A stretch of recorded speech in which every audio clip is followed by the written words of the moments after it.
Welcome to Many Happy Returns, where we aim to make you a better investor. I'm Roman. And I'm Michael. Last week, Justin Bieber sold his back catalogue for a reported $200 million.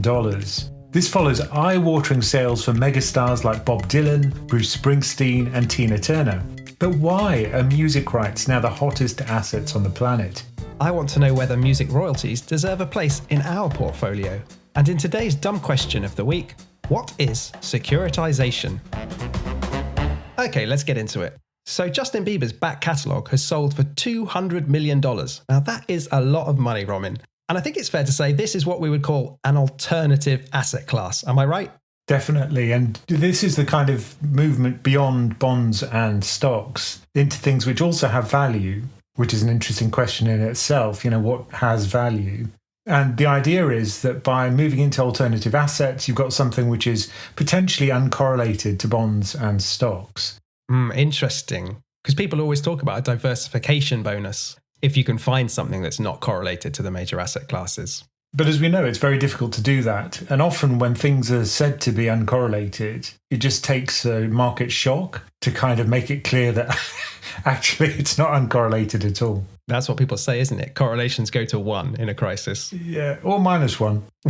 Yeah. But I think that's the attraction of alternative asset classes. You're looking for something which is uncorrelated, which is fairly steady as a generator of total return. And music is a good example of that. Now, I used to work in the music industry. I came straight out of college and started a job at EMI Records, which at the time was one of the major labels, but quickly stopped being one of the major labels. That's not because you worked there, was it, Mike? No, had very little to do with me. And then I worked for Universal Music. But I haven't worked in the music industry for over 10 years now, which is crazy, right? It seems like time's gone so fast. But the thing that was quite hard to get my head around when I started working in music is the legal situation around copyright and all the different rights and royalties that go behind it is actually really complicated, and it underpins the value for all of these catalogues. So in terms of the actual ownership, I'd have thought it was fairly clear cut. You know, somebody writes a song, it's a big hit, and they get rich, and everything's fine. Is that how it works? Well, you sound like an investor in music catalogues. But let me step back and say the basic top line situation here. So when you think about a song, there's two main different components. So firstly, you've got the songwriter who writes the lyrics maybe and the composition. But then you've also got what's called the master rights in the recording. Now that might be by the same person or it might not. So for example, someone like Taylor Swift writes her own songs, doesn't she? This is where it gets even more complicated because she writes some of the song, right? So she shares her songwriting credits with other people and the royalties get split. So there's this division between what's called publishing rights, which are to do with the songwriting and the composition, and master rights, which are to do with the actual sound recording itself. And then it gets even more complicated because if we talk about songwriting and the publishing rights, that's split again between performance royalties. So you get money whenever it's played on radio, whenever it's performed at a live concert, that kind of thing, whenever you hear it in a cafe. And then there's mechanical royalties, which are to do with when the song is pressed onto a CD or a vinyl or even streamed online. So it's a complicated situation. And that doesn't even capture everything because then you've got things called synchronization rights, which have become incredibly valuable, which is where a TV company or a film company or an advertiser comes to you and pays you a big slug of money to use your song in their advert or in their movie. And for a big artist, that has now become a huge revenue stream. So you've got all these different revenue streams. And when you're thinking about the value of a song and a catalogue broadly, it becomes a question of weighing them all and how sustainable are they into the future. So let's say we've got a really complicated case where we've got a song that's really popular and very long-lived, like Alleluia, which is written by Leonard Cohen originally. Yeah, that's a good example because then it's been covered by people like Jeff Buckley and, like you say, lots of different cover versions which are successful in their own right. I know the version from Shrek, by the way. Yes, exactly. So when that is performed or played on radio, there's money due to the original songwriter. So Leonard Cohen is earning from that, even if it's the Jeff Buckley version being played. Jeff Buckley, were he still alive, would also be earning through the master rights when it's streamed or pressed onto a CD. But in a way, that's not the most complicated example you can think of because you come to a lot of tracks which are co-written or using samples. And I've seen it where you've got like a hip hop track, for instance, and it might have literally 40 different writers because they've used samples and they all have, say, 3 writers, and you've built up a track with 10 different samples. Now you're into the dozens of writers. And interestingly, if you're getting to synchronization rights, where you're licensing it for an advert, for example, you need every single one of those writers or their publisher who controls the rights to sign off and agree to it. It's a nightmare because it's like herding cats, right? When you come to music artists. I could just see if you've got a rap band, then, you're going to have a team of lawyers just screaming at them, keep the number of people low. Well, it's interesting because a lot of songs actually get into legal disputes. You've seen it again and again. So some of that is they've used samples without them being cleared, is the terminology people use. You've heard in life people say, oh, it's better to ask for forgiveness than permission, right? You've heard that phrase. In music, no. Ask for permission first, or your royalty is going to be held up for literally decades. And then you get other cases where the big hit Blurred Lines by Pharrell Williams and Robin Thicke, Marvin Gaye's estate sued them and said, oh, you've actually ripped off one of our songs from Marvin Gaye. And it went to court. And yeah, they were actually awarded a sum of $7.4 million because the jury said, yeah, this is similar enough to that original song that it's effectively a cover version. Funny anecdote, Marvin Gaye almost bought our house. Really? Yeah, because we lived in LA. We had a nice house. It was in Beverly Hills. And this guy, he kind of put in an offer, but in the end, he wasn't interested. But it was a lovely house. It was a nice place. Roman, there's so much I don't know about you. Living on Beverly Hills and hobnobbing with Marvin Gaye. Yeah, but, I wasn't interested in Beverly Hills. I was into astronomy and stuff. I wasn't interested in film stars. Marvin Gaye died in 1984. Are you thinking of the right person? Yeah, that's where we lived in the house, just before he died, actually. Wow. I thought this was the episode where I was going to have the better anecdotes, having worked in the industry. You've just outdone me.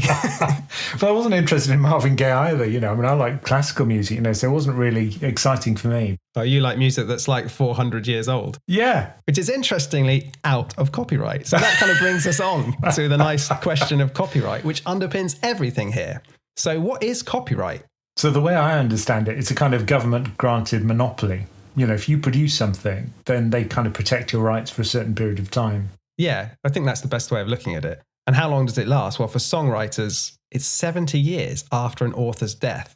So if you think about a song generating cash flows year after year, and it can go on for someone's entire life and then another 70 years, well, you're pretty close to a perpetual bond there, really, aren't you? It's very close. Yeah, 70 years is definitely up there. And I was looking actually this morning, I looked at the most popular songs in 1952, which are the ones which are just about to go out of the 70-year period. And I only recognised one of the artists, and that was Vera Lynn. Yeah. So that's interesting. You're talking about the master copyright there, which only lasts 70 years from when it was first published, whereas the songwriting is 70 years after the death of the author. And interestingly, it's the death of the last author on there. So kind of like the last man standing. So what you've seen actually now is people claiming to write songs with their son, who's like 5 years old, because you'll get another, lifetimes of copyright out of it. That's clever, especially for your family. Yeah, because that's what a lot of these catalogue sales are in a way. Why would Bob Dylan sell his whole catalogue of songs to Universal Music? Well, I think a big part of it is legacy and estate planning. I always assumed it was because they wanted an extension built on their house, or they just needed the cash for something. I think that's obviously one reason why people would flog their catalogues, to get like a huge slug of money in the door. But it's interesting that it's generally older artists that are doing it. Your Bob Dylans, your Bruce Springsteens. Sting, I know, sold his back catalogue. The exception is Justin Bieber, right, who's only 28. But then he's encountered a lot of health problems and has had to stop touring. And I think maybe he's thinking, it'd be a good time to actually sort of cash out. So if you're thinking, well, maybe I'm not going to have any more big hits, then, that's the time when you kind of step back and say, time to sell my back catalogue. So is that a kind of negative sign, do you think, for an artist? If they suddenly start to talk about cashing in, they just think that the best is behind them? Well, it's only his back catalogue. So anything new he creates, he'll still, go through the usual process of owning a share of the rights. Is it a negative sign? I guess it is, in a way. Or it's a sign of being clever if you're doing it at a time when valuations are at their peak. Or interest rates are very low. Yeah. Do you think this whole phenomenon is part of the zero interest rate era? I think that's a big part of it. That's true of anything. Valuations went up for anything which generates profits in the future. So I think, if interest rates carry on staying high, which I think is very likely, or at least much higher than they were, then that's going to be bad news for this industry as well as many others. But can you ever sell all of your future productions or anything you ever write in future? Does anyone ever do that? Well, in a way, that's what a recording contract and a publishing contract is. So you sign a deal with a record label and it says, oh, you're going to give us your next 5 albums. We're going to give you £1 million up front. You have to deliver them by this date. We make commitments around marketing. You make commitments around promotion and touring. And yeah, you're taking an advance, is what it's called, money up front for delivering product later. And then they basically own your stuff for a fixed period of time, probably.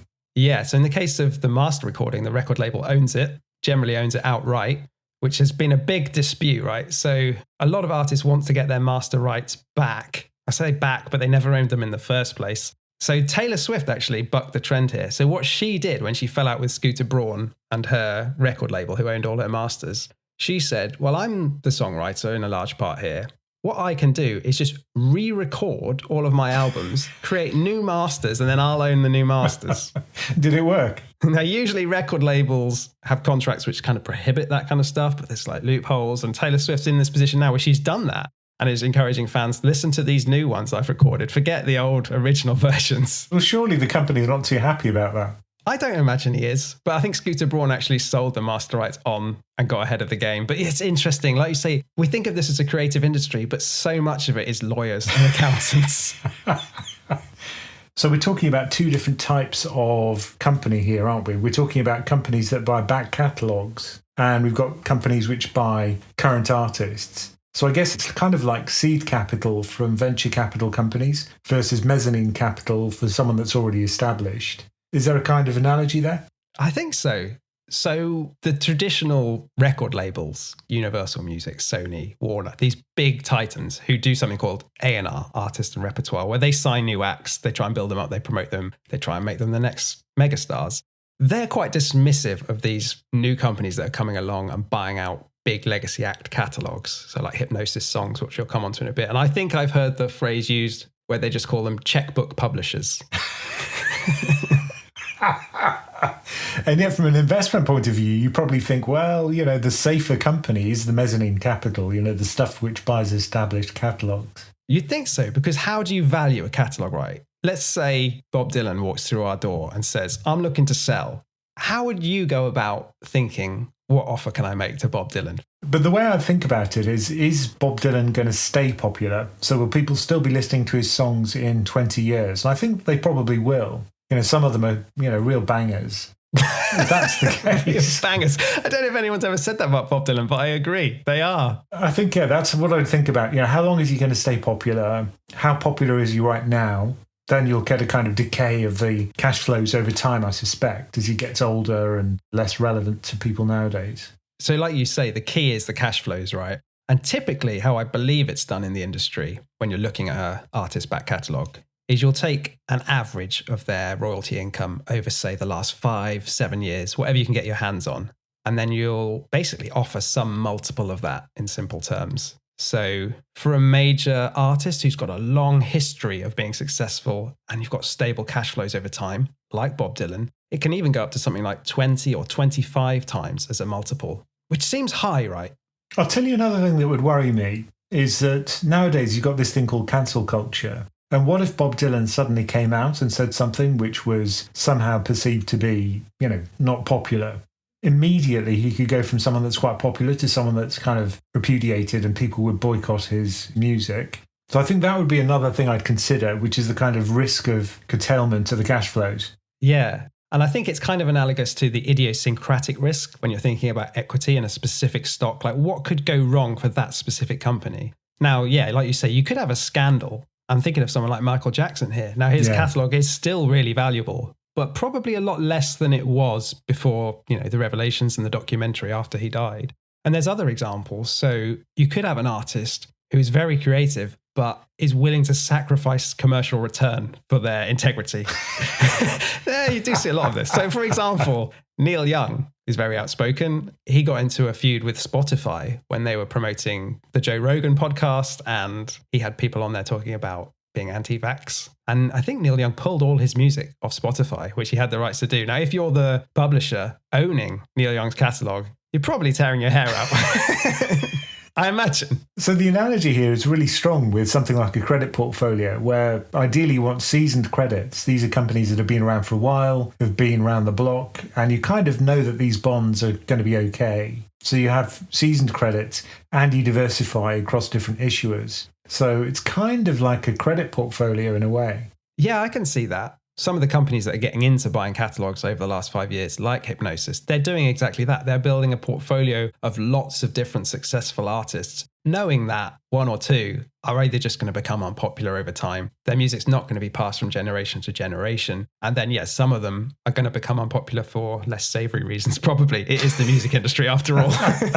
And if I was going to go for the kind of unicorn approach, where I'm going to try and find a company that's really good at identifying new stars, are there any companies that are just unbelievably good at that, who just, go to really awful pubs in London and, with sticky floors and really few people in them, and yet manage to find these incredible artists? I think that's how it was done all the way from Buddy Holly up until the 2000s, right? You'd be going to open mic nights, you'd be bringing in the little bands through your door, and you'd be taking a punt on them. But now I don't think so. Now it's on artists themselves to build a following through social media, like everything else, and then get plucked from there often. And unfortunately, things like talent shows, the pipeline is different, I think. I mean, to come back to Justin Bieber, who we talked about right at the start, I believe in 2007, he built up a following on YouTube and was then sort of discovered by Scooter Braun, this figure in the music industry. And it went from there, right? And are there any examples of someone that turned down a really popular artist because they thought they weren't good enough and must be kicking themselves because of it? I mean, the most famous example of that is Dick Rowe, who famously had the Beatles audition for him and then said, nah, not for me. Oh, no! You got to regret that. But I think we talked about it before, but then, he did go on to sign the Rolling Stones. So not so bad. That's fair enough. But imagine that. You could have had the Beatles and the Rolling Stones. Oh, my signed God. himself, the two most successful acts ever. But yeah, a lot of what we've talked about here is that idiosyncratic risk around specific artists. But if you're the acquirer of a big catalogue, there are definitely other risks, aren't there? Now, I remember, when was it? It was roughly in the 2000s, wasn't it? When we had Napster come along. And, everybody thought it was okay to rip music and just kind of swap it with their friends. And everyone was talking about how the business model was basically broken for the recording industry because it was built on the idea that it was impossible to copy music, that every time you copied it, there'd be a loss in quality. Yeah, the music industry went through such a big change and was in a really long bear market if you look at the overall revenues of the industry. So even in 2019 and 2020, revenue for the music industry was below where it was in 1999. And in fact, 2021, based on the figures I've seen, was the first year that it's got back above its previous peak. So it's taken 20 years. And was that because of piracy? Was it because people were just siphoning off profits by kind of just stealing music? I think there was a few things at play. That was a big part of it. So, in the 90s, record labels could kind of print money, right? You charge £15 for a CD. The production cost of that is minimal. You'd spend a lot on marketing, obviously, and compensating the artist because it is genuinely such a risky business. For every 10 acts you sign and promote, maybe one will be successful. And to what level of success? It's a really spiky industry. Even now that you could, say, publish stuff on YouTube and become immensely popular. I mean, if someone's got 1 million YouTube hits on one of their videos, that's going to be a pretty good artist to sign up, presumably. Yeah, but I think people have got their way before you, right? Okay. It's like being a football scout. You've got to sign them at like 8 years old. But to go back to what actually happened to the music industry. So yeah, piracy was obviously a big issue. But also, even when legal alternatives came on, so iTunes was the big one, what we saw there was a disaggregation of music. And what do I mean? So previously you'd buy an album, it would cost £15, it would have 2 songs you like on it, but you're still paying £15. Once iTunes came along and you could pick and choose, you're selling 2 songs for £1 each or whatever it is, rather than £15. So that's a big change. And the other thing was the industry was super complicated, like I mentioned at the start, in terms of rights and royalties. And there'd been a lack of investment, I think, in like the infrastructure. So we mentioned all these different royalty streams. Well, how does that money actually get to you when it's played on the radio, when you hear it in a hairdresser's? How does that money get into the pocket of the music publisher and then the songwriter?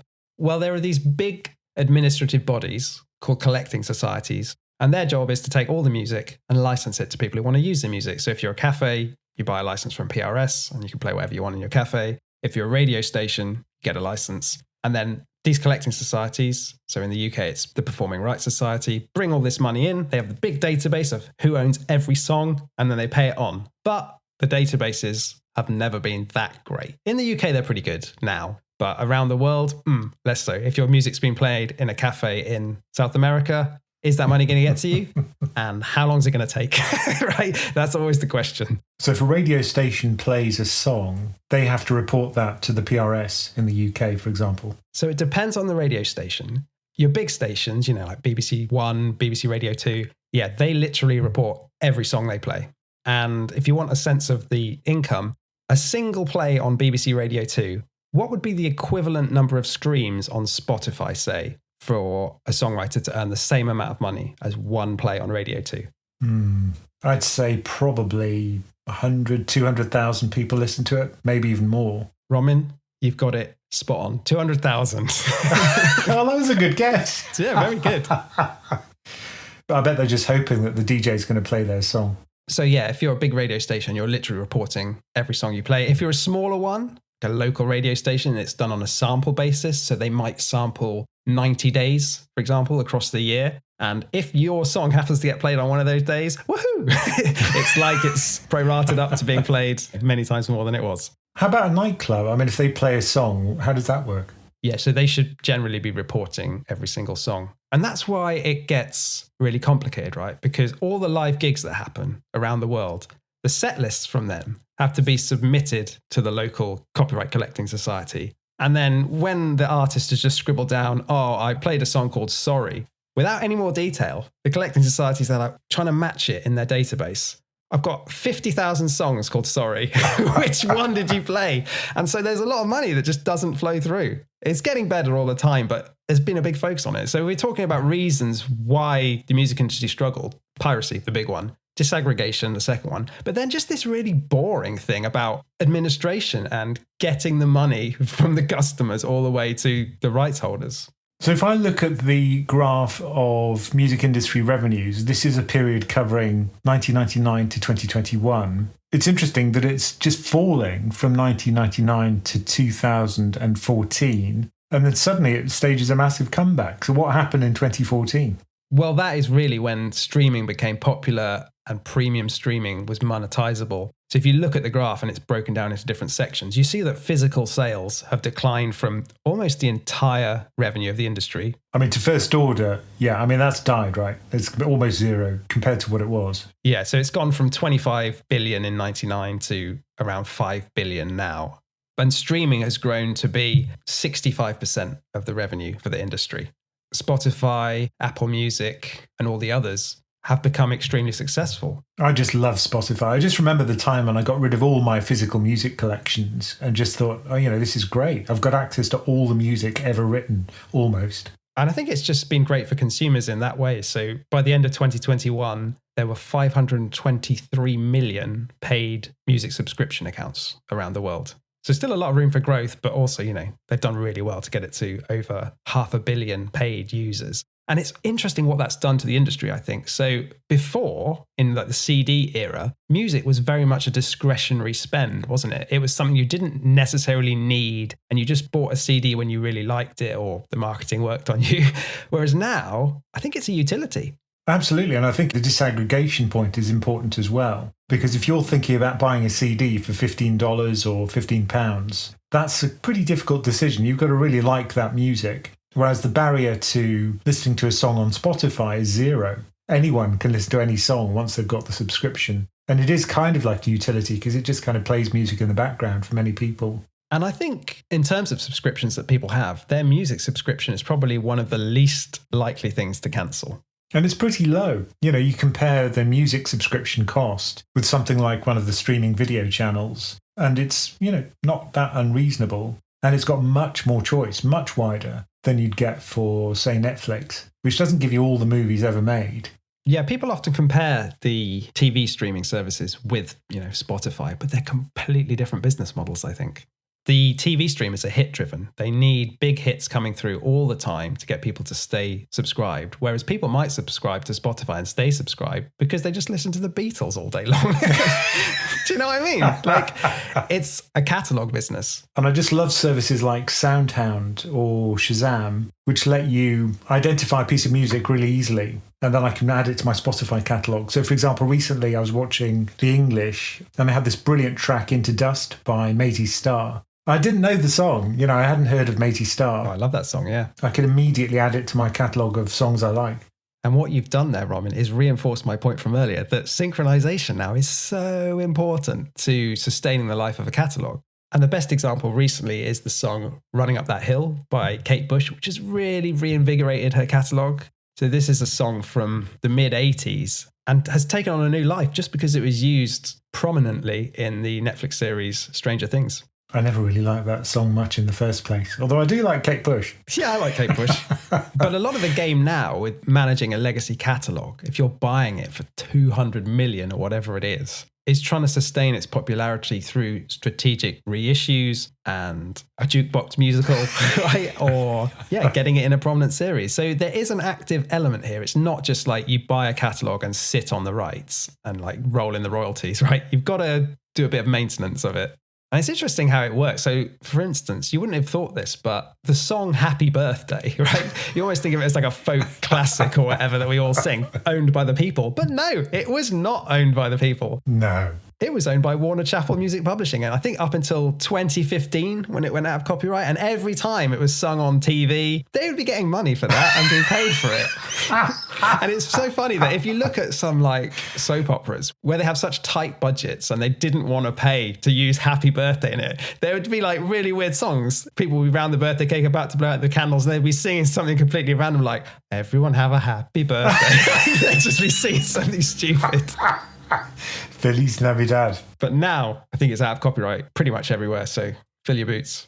I mean, in terms of risks to an acquirer of a catalogue, we've mentioned a few, haven't we? The risk of scandals, the market risk. So what if another disruption happens to the music industry, like what happened with piracy? I don't know what it could be, but what if AI suddenly starts writing all the songs? Well, this is an interesting one, actually, because there's a kind of movement, I think, now where they say that an artist should be able to be paid in order to train an AI. Because ultimately, this generative AI, all it does is it listens to the distributional statistics of stuff, and then it generates more stuff with the same distribution. So it's really just sampling from a distribution, but it has to be trained. So if they've used your music, they should get some kind of payment for that. That's the argument.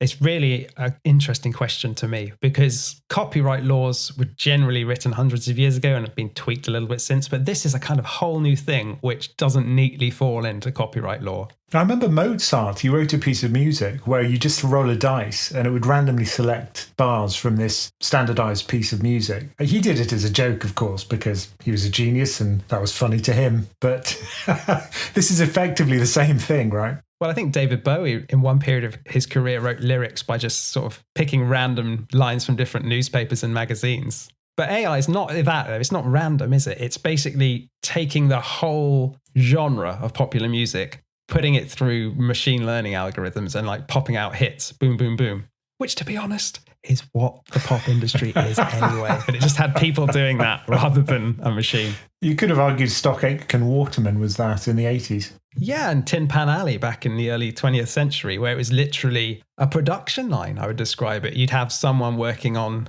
the verses, lyrics, someone doing the chorus, a top line writer to write the melody. It would really be like a car production factory where each person would be doing a little bit. Or status quo, where all the songs are the same and they always have been. Harsh on the quo, Ronan, harsh.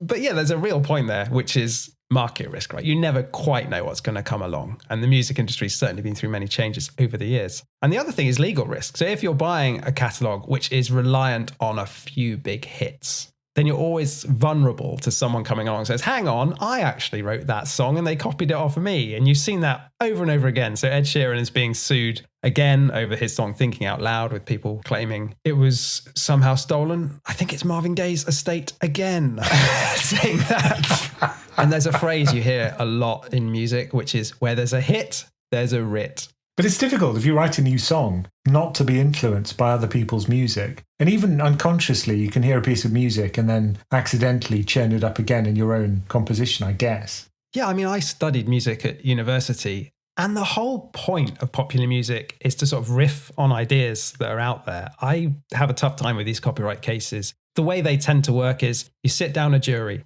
who've never written a song in their life, and the defendants and the plaintiffs both come in with their own musicologists, and one says, the melody's the same, the chords are the same, the beat's the same. And the other one says, no, they're different. One's in a major key and one's in a minor key, as with the Blurred Lines case.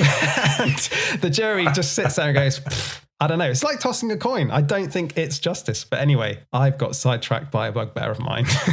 The other obvious risk that we've talked about is that interest rates increase. So any kind of catalogue is going to be worth less if risk-free rates are higher. And we've seen that affect some catalogues, haven't we? In fact, pretty much all catalogues. I think it's the same for any cash flow generating business, right? Or asset. Or stocks, in fact. Yeah. Rising interest rates don't tend to be good for anyone in terms of asset valuations. So this whole correlation thing, being uncorrelated from other assets, is kind of not true. If interest rates increase, then it's going to impact these royalty businesses as well. Oh, definitely. But I could kind of see the argument that, it's more like a utility now, which is kind of a defensive sector. It's not uncorrelated, but maybe it's not as spiky as the tech sector is. Yeah, I can see that. It wouldn't fit comfortably in consumer discretionary anymore. At least it's not kind of expensive consumer discretionary. And maybe the final risk I'll mention is around regulation. So we've mentioned copyright law. Is that going to keep up with technological changes and protect the value of your catalogue? And also, the money you receive from Spotify, for instance, is kind of set by law. So in each country, there's a statutory body who says, for each stream, you get paid, some fraction of a pence or a cent. And, you're always vulnerable if they don't keep up with inflation, for instance. So shall we talk about a specific example, Romin? And I'm thinking here of Hypnosis, which is listed on the London Stock Exchange with the ticker SONG, S-O-N-G. Now, just as someone who knows absolutely nothing about the company, just looking at it, what's really striking is since August of 2022, there's just a huge shift downwards in the share price. Not only that, but compared to the net asset value for the company, it's at a huge discount. So what is a NAV, first of all? So I'd have thought of NAV as the company's best guess as to the value of their assets. It's going to have some formula to come up with that value, and that's what its net asset value will be. And usually that's quite regulated as to how it's calculated. So they have an external firm that does it for them, and they valued the assets, so the catalogue, the music rights owned by Hypnosis at $2.2 billion. Now, when you're calculating a NAV, there's a few things that are important, right? One, I guess you have to estimate the cash flows way out into the future for this catalogue. How much money is it going to bring through the door? But also, you then taper those future cash flows with what's called a discount rate. And that's because the money you earn today is much more valuable than the money you earn in 10 years' time. And usually you'll have some kind of terminal rate. So you assume that it kind of dies down to a fixed rate at some point in future. But what is the discount rate is the key question. And they're using a discount rate of 8.5%. And they've been using that for the last few years. So usually when interest rates rise, you would whack up your discount rate and the present value would fall. That's not what's happened here. So it's kind of like a private equity company where they haven't really marked to market what the true value of the assets is, potentially. So Hypnosis said in July that if the discount rate rose by 0.5%, then that would equate to a fall of around 10% in the NAV. So you can see the incentive not to jack up the discount rate, right? And we should say legally that we're certainly no experts. So, maybe the NAV's right. Yeah, I mean, I tend to look at the market pricing, which is around half of where the NAV is. Really? The discount to NAV is like 48%. Don't often see the discount to NAV get that wide, do you, Romin? No, that's very unusual. That's all I'll say. Well, I've got some quotes here, which are in the Financial Times, which are from the company Citrin Cooperman, who's looking at doing the valuation of the Hypnosis. And they said the firm was protecting all of our clients by not raising the discount rate because it meant that valuations will not go down.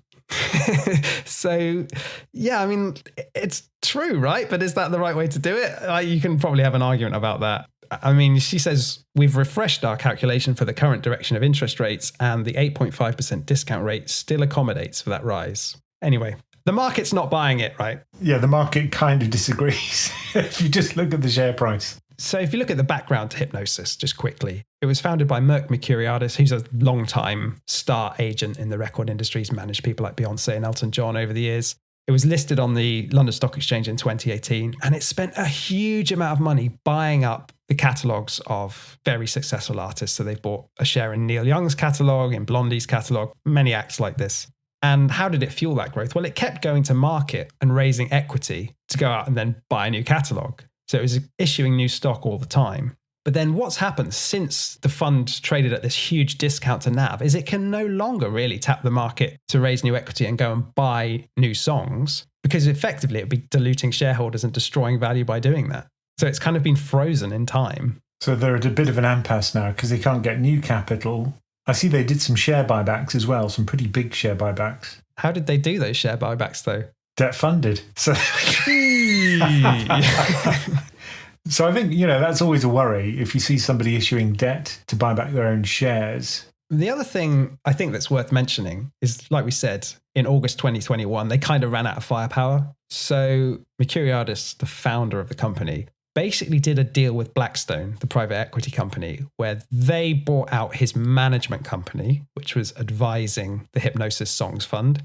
And separately, they also set up a whole nother fund with $1 billion called Hypnosis Songs Capital, which is not publicly listed and legally nothing to do with Hypnosis Songs. And they started buying copyrights themselves. So they bought Leonard Cohen, Justin Timberlake, Nile Rodgers, Nelly Furtado, and they just bought this Justin Bieber catalogue. So if I'm a shareholder in this public version, the Hypnosis Songs Fund, I'm thinking, they're just spending a lot of money buying stuff for this whole other thing, which is owned by Blackstone. I mean, certainly from a conflict of interest point of view, it's not necessarily the cleanest structure. I'd certainly be worried if I was one of the investors in the original company. Yeah, the Hypnosis Songs Fund, the original company, is listed in the FTSE 250. So we're all shareholders in a little bit of it, probably. So how unusual is this structure for one of these rights companies? I think they're the originator of it. So traditionally, the rights would be packaged up in a major label or major publisher. So your Universal Music, your Sony's, things like that. I think Hypnosis was probably the first of the pure play royalty companies, right? Where you're just investing in the song rights. Because if you're investing in Sony, right, then you're investing in PlayStation and everything else that Sony does. And is it a model that anybody else has copied? Or is it just kind of a one-off? Well, there are other companies doing similar things. So you've got Roundhill Music Royalty Fund, which has also got a London listing. I mean, it's not the first time private equities got involved in the music industry. So if we think about Blackstone getting involved here. So I remember when I was at EMI, it was taken over just before I joined by Guy Hans's private equity company, Terra Firma. And, he bought it at the wrong time. It all went badly wrong. And that's kind of why EMI was split up and sold off to Universal and Sony in the end. So it seems to be that every decade or so, you get private equity getting interested in royalties and thinking, the music industry is wasteful. We can cut costs. We can just sort of sit on the rights and make money. Not that I'm saying that's what Hypnosis is doing. They're not just sitting on the rights. But the key question, as with any asset, right, is have they paid too much for the rights they bought? So here's a question for you then, Michael. You often ask me this. Would you buy Hypnosis shares? I don't think I would at 6% dividend yield, right? Because that's a pretty high yield. Yeah, but what would you get for high yield credit right now? So high yield will probably be a little bit lower than that. Maybe 6% for some bonds, but, that's pretty high. Yeah, but I think there's potentially greater risk than just with a traditional high yield credit fund. And I don't particularly like the structure they've got where there's, they're kind of competing with themselves and you only own one bit of it. Maybe if the dividend yield got up to 8% and I was confident it wasn't going to be cut, then it would be interesting. So it's a no from you then? I think so. But then I probably do own a bit of them through a passive index tracker, right? That's true. I mean, Mercuriadis has recently talked to shareholders and analysts, and he said, we're going to get this fund to number one, because obviously they don't like seeing this huge discount to NAV. And he actually had a member of Bon Jovi, Richie Sambora, come out and played Living on a Prayer to the room of investors and analysts, which I think was quite a nice touch. I bet that was painful. I'd expect that to be a little bit embarrassing. The choice of song is interesting, isn't it? Living on a Prayer, when you're trying to keep going like this. That was unfortunate. Whoa, the nav's halfway there. Whoa, we're living on a prayer. Now, if you are interested in alternative assets, one place where you can discuss that is on our Slack forum, where we have a specific channel dedicated to alternative assets. So if you want to learn more about becoming a member, just go to PensionCraft.com. Okay, today's dumb question of the week is, what is securitization? Well, it's a pretty simple idea, and we've already discussed it at length in this episode, which is that if there's something which generates future cash flows, you can sell those for an upfront cost nowadays, and those rights go to somebody else in return for that one-off payment. How do you value it? Well, just like you'd value a bond or an equity, you discount those future cash flows based on some discount rate. You price in some risk factor, and that would go into a kind of risk premium, and that would create a heavier discounting and a lower price today. Ideally, you'd have a chunky cash flow stream which lasts a long period of time, potentially forever, which doesn't decay too quickly, if at all, and there'd be very little risk associated with it. So you're not going to get a sudden truncation, an end to those cash flows due to some unforeseen risk. That's the ideal valuation that you'd get. And it's about pooling assets of similar types, right? Can be, and if it's diversified, obviously there's less risk of a rapid truncation of the cash flows. So ideally, you go for things which were diversified in some way. And so what are some of the major examples then of securitized assets? I guess one of them would be asset-backed securities. So these are, by definition, securitized products, where if you've got things like credit card payments, boat loan payments, or student loan payments, you can bundle them up into one huge cash flow structure and then sell it at some price like a bond. Or indeed, there's a music example as well, isn't there, Michael? Well, I think the original example, or at least the most prominent one, was the Bowie bonds, where David Bowie packaged up his back catalogue and retained ownership, but sold it as a bond effectively. And I guess that was for money, right? He wanted the cash up front. Yeah, it's quite innovative. I think David Bowie's always keen to be innovative, both when it comes to the creative side of things and the commercial side of things. So this was back in 1997 that he did this. He was way ahead of his time. In many ways. So this was an asset-backed security, and it was one of the first of its type.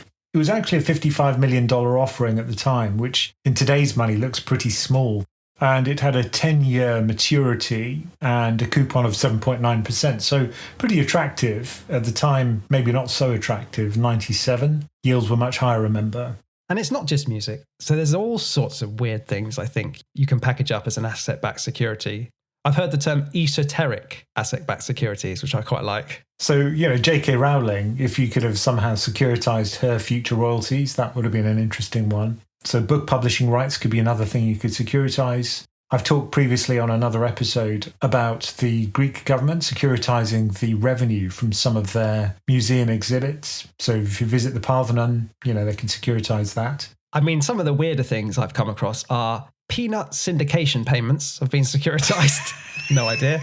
And churches' chicken franchise fees. So I guess franchise fees are the thing you could securitize, right? Because that's a steady stream of income where a restaurant's licensing its brand and all these different outposts are paying a percentage back to the head office, like a royalty payment, basically. So esoteric ABS as a type of ABS is pretty big. It's 121 billion. And the biggest is the franchising or whole business subsector. That's about 33 billion. And then you've got unsecured consumer loans, 25 billion. Aircraft leasing, 22 billion. All of that's fairly standard, I'd say. Well, you want really weird stuff. Okay, what's the weirdest thing you could securitize then, Romin? Our podcast. You need cash flows, Romin. Oh, yeah. Sorry, I forgot that. Thank you for joining us for Many Happy Returns. Do send us your questions, no matter how dumb, at the email address mhr@pensioncraft.com. And do remember to check out PensionCraft.com for all the information about our membership and investment coaching options. Many Happy Returns is a PensionCraft production, co-hosted and executive produced by Romin Nakiza and Michael Pugh. This podcast is for informational and entertainment purposes and is not financial advice. We do not provide recommendations or endorse any decision to buy, sell, or hold any security. We cannot be held responsible for any actions listeners may take, and investors are encouraged to seek independent financial advice.